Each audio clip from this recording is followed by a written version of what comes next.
अस्सलाम वालेकुम दोस्तों, मोहब्बतन जो माग जे बारे में अॼु तफ़सील ॾींदासीं तव्हांखे अपडेट ॾींदासीं जेको ड्रामो सीरियल अचण वारो आहे मोहब्बतन जो माग। ऐं तव्हांखे इहो बि ॿुधाईंदासीं जेको आहे त नेक्स्ट मोहब्बतन जो माग में छा आज़म मेंगर बि आहे यानी रबन बि आहे या वरी हुन जो को ॿियो ड्रामो अचण वारो आहे। बिल्कुलु दोस्तों पूरी तफ़सील ॾींदासीं, अपडेट तव्हांखे ॾींदासीं। इन नंढड़े वीडियो खे दोस्तों पहिरियां पूरो ॾिसो ऐं थी सघे त शाहिद खोसो व्लॉग यूट्यूब चैनल के ज़रूर सब्सक्राइब कंदा, असांजे पेज के भी फॉलो लाइक इन वीडियो के अॻिते ज़रूर शेयर कंदा।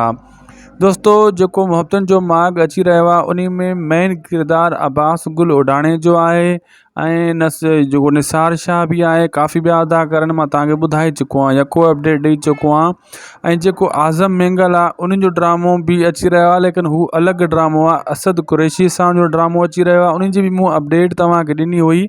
उन जो नालो आहे हवेली।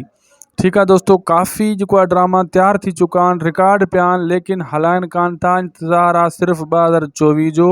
जीअं 2024 स्टार्ट थींदो काफ़ी ॿ टे ड्रामा स्टार्ट थी वेंदा। हवेली ड्रामो आहे, मोहब्बतन जो माग आहे, कुछ ॿिया ड्रामा भी आहिनि, वारी जा पंध, ठीक है न, काफ़ी ड्रामा आहिनि। उहे पोइ 2024 में स्टार्ट थी वेंदा, वक़्फ़े सां हर ड्रामो हलायो वेंदो।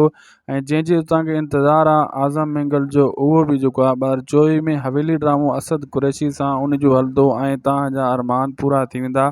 लेकिन मोहब्बतन जो माग में उन जी एंट्री फ़िलहाल ना आहे, बाद में मथां थी सघे थी अॻिते हली तकरार ड्रामे में भी थिए एंट्री। फ़िलहाल को अहिड़ो जेको आहे उन जो का शइ मतिलबु अपडेट ना आई आहे। तव्हांखे वाज़े करे ॿुधाईंदा हलूं, जेका भी कहाणी आहे ऐं तफ़सील सां तव्हांखे ॿुधाईंदा आहियूं हर अपडेट, ऐं जेको आहे टाइम सां, कॾहिं भी ग़लति ॻाल्हि न कंदा आहियूं।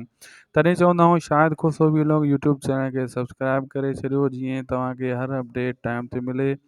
ऐं असांखे ॾींदा इजाज़त, मिलंदासीं तव्हां सां नेक्स्ट वीडियो में। पेज के भी फॉलो लाइक इन वीडियो खे शेयर ज़रूर कंदा। ख़ुदा हाफ़िज़।